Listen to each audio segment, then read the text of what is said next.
Salam alaikum. Le but de cette vidéo, c'est savoir le rôle du compteur électrique dans une installation domestique. Deuxième objectif, c'est déterminer l'énergie électrique consommée dans une installation domestique à partir des données d'un compteur électrique ou bien à partir d'une facture d'électricité. D'abord, c'est quoi le compteur? Alors, le compteur est un appareil qui mesure l'énergie électrique consommée dans un endroit singulier, par exemple un habitat, une usine, un local industriel, une école, etc. Et se trouve soit à l'intérieur de logement, par exemple dans la cave ou bien dans le garage, et soit à l'extérieur de logement, par exemple en bordure du terrain. Alors maintenant, on passe à l'emplacement du compteur électrique dans une installation domestique. À l'entrée des installations électriques, on place un compteur électrique, puis le disjoncteur différentiel. Ce disjoncteur différentiel coupe le circuit s'il détecte une anomalie de fonctionnement, par exemple intensité du courant trop élevée. Alors, ce coupe-circuit joue le rôle d'un fusible, mais sur l'ensemble de l'installation. Puis, on place des fusibles sur les fils de phase au début de l'installation. En général, on utilise un fil dont la gaine isolante est de couleur rouge. Donc, voilà les fils de phase.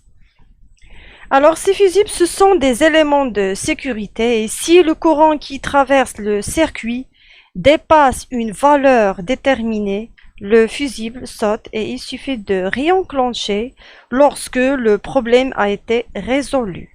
Alors, en général, on utilise un calibre de 10 ampères pour l'éclairage et 20 ampères pour les prises de courant. Donc, voilà une illustration d'une installation électrique domestique. Alors, il existe 3 modèles de compteurs électriques, de la plus ancienne à la plus récente. Alors, on va commencer par le compteur intelligent. Voilà les compteurs intelligents ou bien les compteurs électroniques communicants. Ce sont des compteurs de nouvelle génération, reconnaissables à leur couleur vert fluo et leur forme rectangulaire et à un meilleur suivi de la consommation d'électricité parce qu'il permet de connaître la consommation quasi instantanée des utilisateurs. Donc voilà un compteur de nouvelle génération. Voilà le deuxième modèle des compteurs. Alors, ce sont des compteurs électroniques correspondant à la deuxième génération d'appareils installés. Ils fonctionnent avec un écran digital sur lequel s'affiche la consommation d'électricité et ces compteurs sont reconnaissables à leur couleur blanche. Donc voilà, deuxième modèle de compteur électrique. Compteurs électromécaniques. Alors les compteurs électromécaniques, ce sont les plus anciens du marché et sont reconnaissables à leur couleur bleue ou bien noire, leur forme carrée. Alors on va étudier ce modèle parce que ces compteurs ont un but très intéressant au niveau pédagogique. Alors, sur sa façade, il y a plusieurs informations. Alors, d'abord, l'indication de l'unité. Alors, l'indication de l'unité de l'énergie électrique qu'on appelle le kilowattheure. Avec le 1 kilowattheure est égal 1000 wattheures. Donc, le compteur mesure l'énergie électrique consommée en kilowattheure. Ensuite, nous avons 220 volts. Alors, c'est-à-dire quoi 220 volts? C'est la tension délivrée par le fournisseur. Après, on a de 15 jusqu'à 60 ampères, c'est l'intensité aussi délivrée par le fournisseur. Ici, on a 50 Hz. Alors, c'est-à-dire quoi 50 Hz? C'est la fréquence. On sait que la fréquence, c'est le nombre de répétitions de la période d'une tension alternative par seconde. Donc, voilà, la fréquence, c'est 50 Hz. Ici, on a l'index. Alors, c'est-à-dire quoi l'index? L'index, c'est la valeur inscrite sur l'écran du compteur électromécanique et relevée à chaque fin de la période de consommation. Donc, je répète. Alors, voilà l'index. L'index, c'est la valeur inscrite sur l'écran du compteur électromécanique et relevée à chaque fin de la période de consommation. Donc, voilà les indications du compteur électromécanique. Et le compteur électromécanique ou bien le compteur électrique fonctionne comme le compteur de kilométrage de la voiture. Il ne se remet pas à zéro et les chiffres que vous voyez correspondent à la consommation du logement depuis le compteur est installé. Alors, ce compteur fonctionne grâce à la rotation d'un disque métallique qui tourne avec le courant parce que la mesure de l'énergie électrique consommée par une installation électrique est liée à la rotation du disque du compteur. Voilà une animation simple montre que plus l'installation électrique consomme de l'énergie électrique, plus le nombre du disque augmente. Donc voilà, on va remarquer qu'il y a augmentation du nombre de tours du disque. Donc, je répète, encore. Donc voilà, alors on constate que plus l'installation consomme de l'énergie électrique, plus le nombre de tours du disque augmente. Alors maintenant, on passe à deuxième animation. Cette animation montre que plus la puissance des appareils électriques est grande, plus le disque tourne vite. Alors ici, on a la vaisselle par exemple, 2000 watts. Fer à repasser, 1000 watts. Lampe de 100 watts et lave-linge à 2100 watts.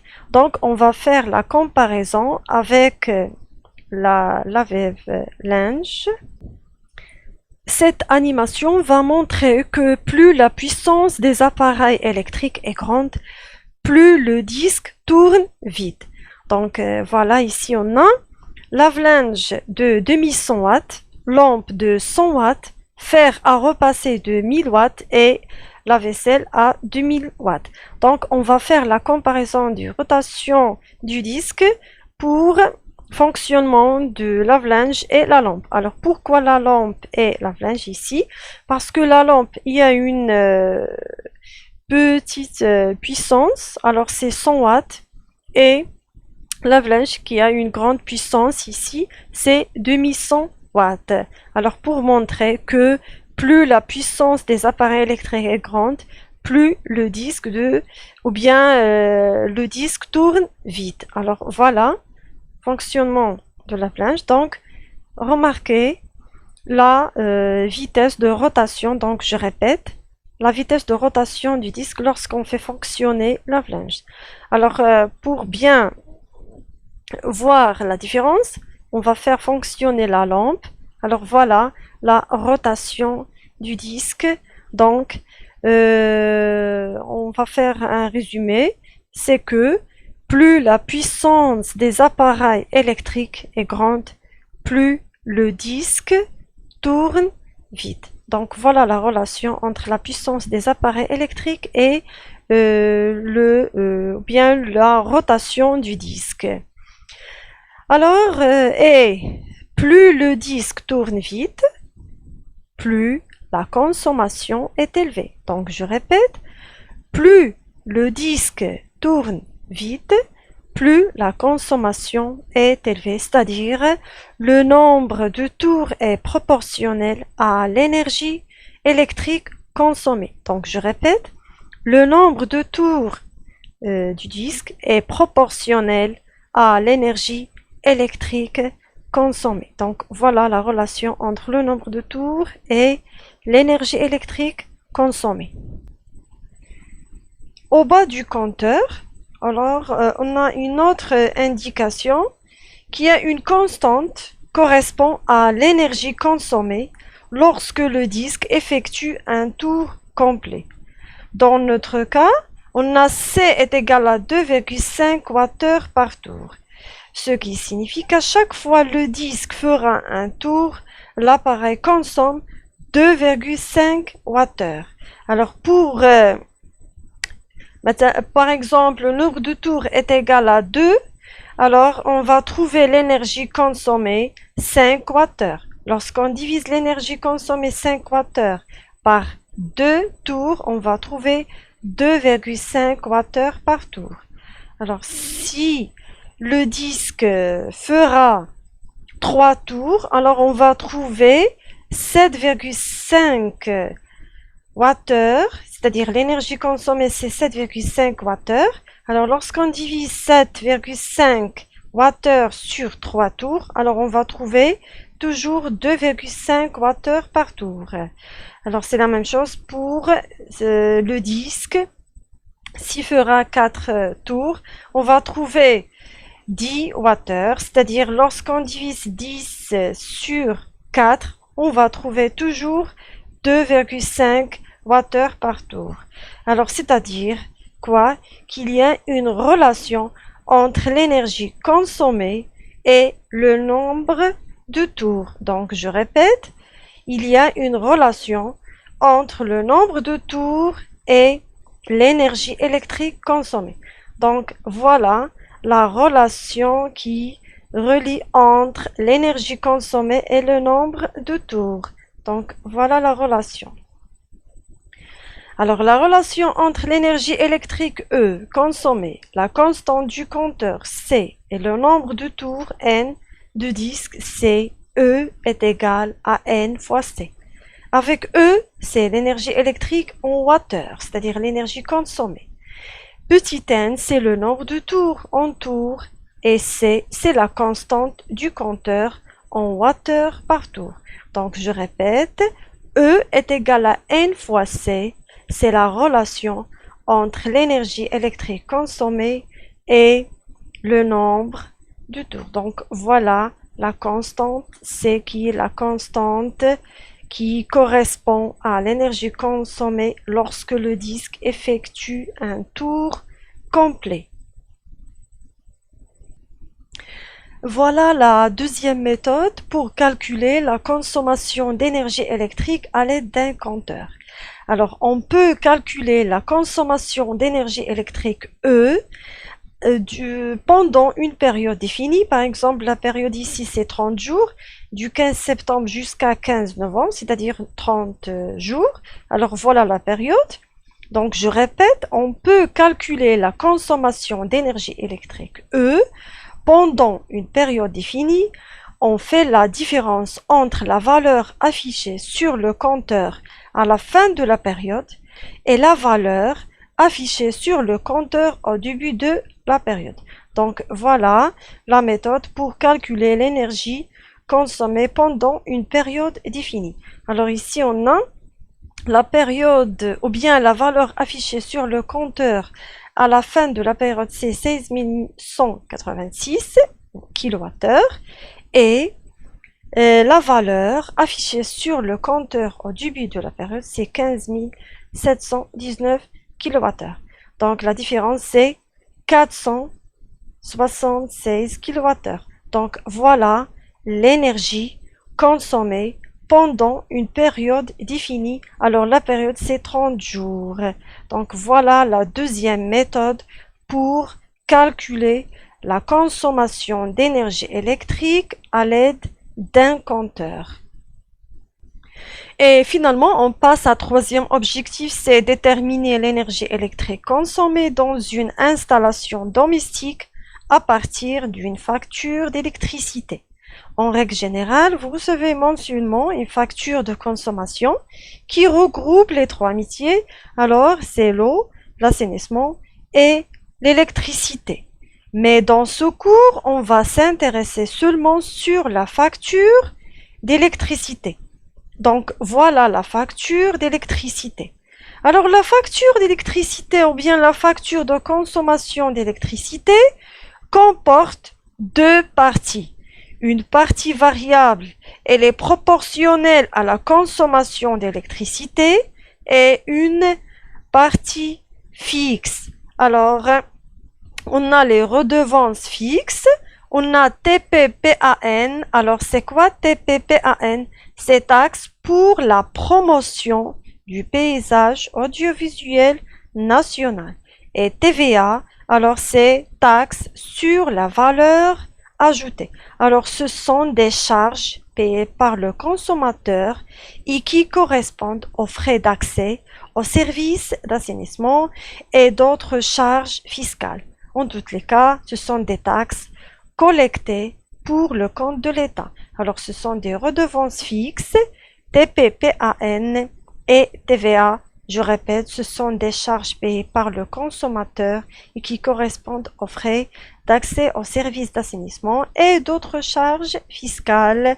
Ce sont des taxes collectées pour le compte de l'État. Donc, voilà les deux parties de la facture de consommation de l'électricité. Donc, pour déterminer l'énergie électrique consommée dans une installation domestique à partir d'une facture d'électricité, il faut faire la différence entre le nouvel index et l'ancien index. Donc, je répète, pour déterminer l'énergie électrique consommée dans une installation domestique à partir d'une facture d'électricité, donc voilà la facture d'électricité, on fait la différence entre le nouvel index et l'ancien index. Par exemple, ici, on a trouvé 211 kWh, donc c'est l'unité de l'énergie consommée à l'aide d'un compteur. Donc, je répète, on fait la différence entre le nouvel index et l'ancien index. On a trouvé 211 kWh. Alors, 211 kWh, c'est l'énergie consommée dans cette période. Alors, c'est-à-dire de 8/12/2019 jusqu'à 7/1/2020. Donc, voilà la période de consommation, c'est-à-dire 31 jours. Donc, je répète, 211 kWh, c'est l'énergie consommée dans cette période. Alors, on a trouvé ici tranche 4. Pourquoi tranche 4? Donc, voilà la réponse. Donc, voilà la réponse.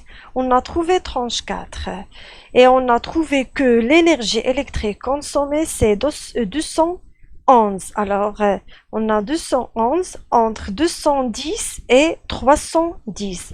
Donc, on a trouvé tranche 4. Donc, tranche 1, c'est la consommation entre 1 kWh et 150 kWh. Mais pour de 1 jusqu'à 150, alors pour tranche 1 inférieure à 100 kWh, c'est-à-dire la consommation est inférieure à 100 kWh, c'est-à-dire tranche 1. Tranche 2, c'est la consommation entre 100 kWh et 150 kWh.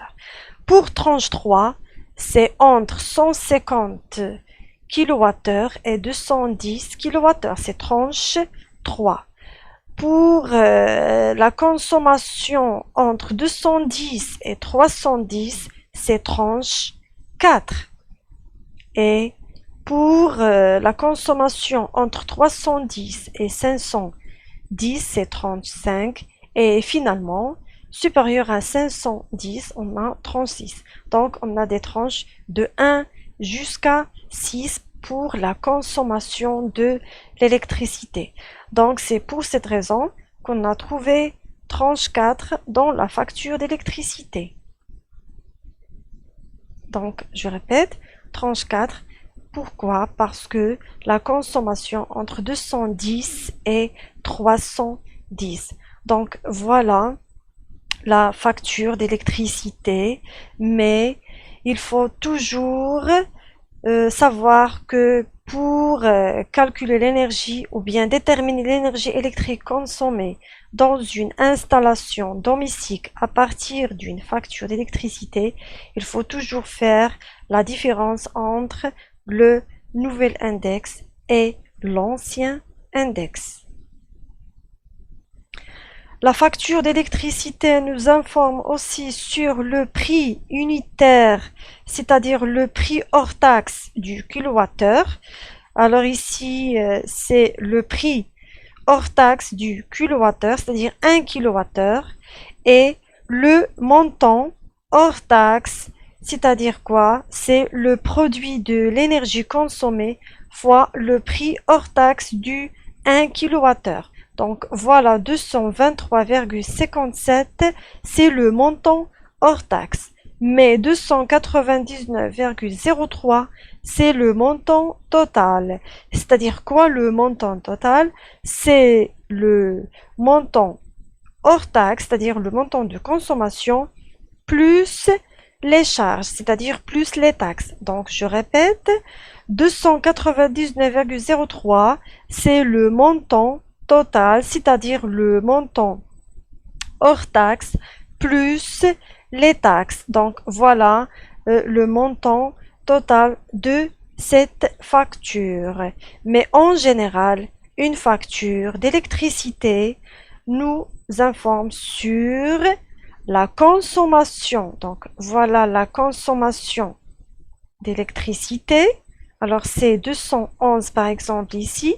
Donc je répète, la facture d'électricité nous informe sur la consommation d'électricité, le tarif du 1 kWh, les différentes autres taxes à payer, ce sont les redevances fixes, TP, PAN et TVA. Alors le coût total de la consommation, c'est-à-dire le montant hors taxe plus les charges, c'est-à-dire les taxes, les redevances fixes, TP, PAN et TVA. Donc voilà la méthode pour déterminer l'énergie consommée, c'est-à-dire la différence entre le nouvel index et l'ancien index. Et voilà le prix ou bien le montant total de la consommation, c'est le montant hors taxe plus les taxes. À la prochaine, Inch'Allah.